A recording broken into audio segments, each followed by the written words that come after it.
అందరికీ నమస్కారం. భగవద్గీత సిరీస్లో 12వ రోజుకు స్వాగతం.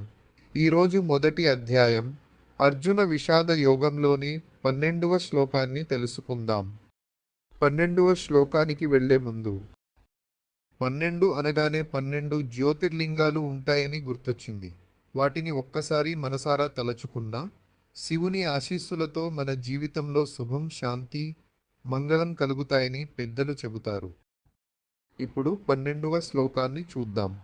ఈ శ్లోకంలో భీష్మ పితామహుడు తన మహాశంఖాన్ని ఘోషించి కౌరవ సైన్యంలో ధైర్యాన్ని, ఆత్మవిశ్వాసాన్ని నింపుతాడు. యుద్ధం ప్రారంభమయ్యే ముందు తన సైనికుల్లో ఉత్సాహాన్ని రగిలించి విజయంపై నమ్మకాన్ని పెంచుతాడు. ఈ శ్లోకం మనకు ఇచ్చే జీవిత సందేశం ఏమిటంటే, ఒక నాయకుడి ధైర్యం, ఆత్మవిశ్వాసం మొత్తం బృందానికి స్ఫూర్తినిస్తుంది. సరైన సమయంలో ఇచ్చే ప్రోత్సాహం విజయానికి మొదటి అడుగు. శ్రీకృష్ణార్పణమస్తు. రేపు 13వ శ్లోకంతో మళ్ళీ కలుద్దాం. ధన్యవాదాలు.